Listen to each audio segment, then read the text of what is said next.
other quarterback-related discussions at the coach's breakfast. Mike Tomlin addressing Aaron Rodgers for the first time.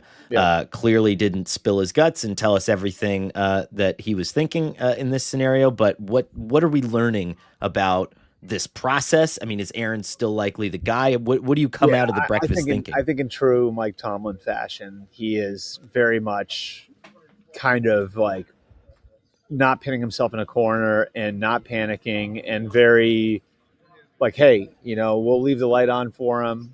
We don't have a deadline on him. We're willing to wait. And I do think that part of it, I'm sure that appeals to Aaron. You know what I mean? Like that they are willing to do what it takes to get him. I'm sure that appeals to Aaron, So I still think that's where he winds up. Like retirement's definitely like somewhere in the picture here. But I do think that that's where he winds up. If you don't know, I mean, Mike Tomlin's like one of those old school guys. What did Parcells say about retirement? The second that you start thinking about it, it means you're already there. Wasn't that the thing? I mean, once a player starts thinking about retirement, he's already retired. He's already retired. Do you imagine? I mean, is there any part of him that's still waiting on Minnesota? Do you think, or no? Or do you think the Vikings are out? Yeah, I mean, I think that would take like time. You know what I mean? Like, I think that would take like Minnesota until like May, right? Yeah, like because you don't get them on the field until May and June, and so like, they feel great about where JJ is now. Like, it would take like things not going well in May and June, because I do think a big part of it for Kevin and Kwesi and those guys is like making sure that you're doing everything you possibly can for the veteran players that you have on hand that won 14 games last year. And it's not fair to them if you're not pulling every lever you can at quarterback. And so if you get to, call it June 5th, and you don't feel like that answer's on your roster, then you revisit it.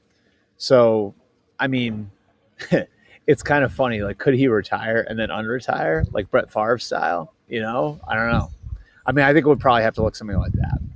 Then it really starts to get prickly. Anything? You remember the motorcade, the Brett Favre motorcade with the helicopter shots, right? With Brad Childers driving him from the airport to the facility.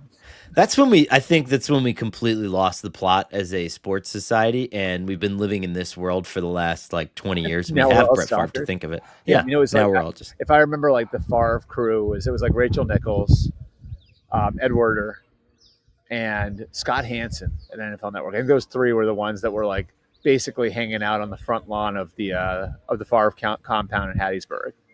What a time to be alive, huh? Yeah. Like, isn't that just now I can tell my kids about that.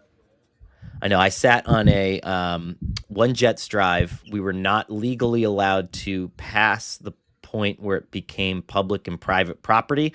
So the Jets security guard delineated a line that was out front of their gate, and we literally stood in the baking sun for 4.5 hours to watch Tim Tebow come into the facility and then to turn around and to drive back out of the facility. Well, when you said that, I thought of the Nnamdi Asomugha situation. Oh, yeah. That was another good one. Were you there for that?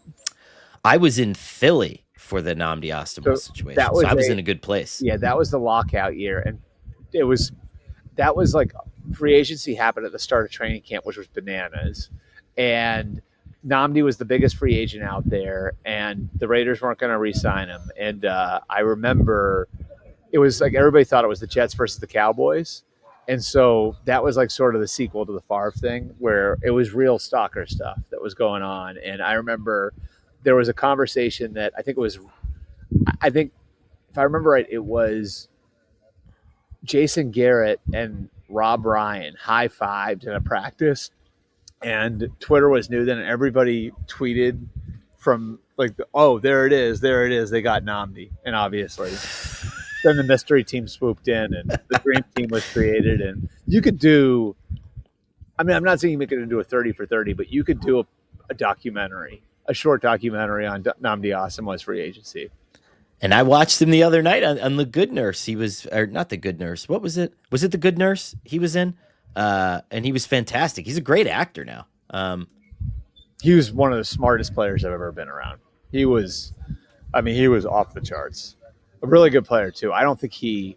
I think the problem was he didn't. He really liked football. I don't think he loved it. So when things got harder, kind of, and he'd made his money, I'm not sure that it was quite the same for him as it had been early in his career. I don't blame him. Yeah, he was in The Good Nurse. Yeah. The Good Nurse is that movie about the male nurse who was just going around just killing people for no reason, and he was the detective in it. He was really good. There you go.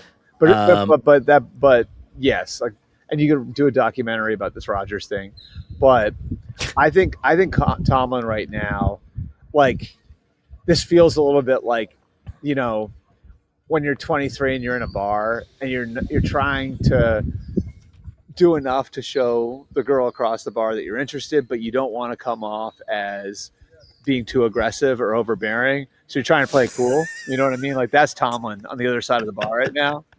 How did you do that, Albert?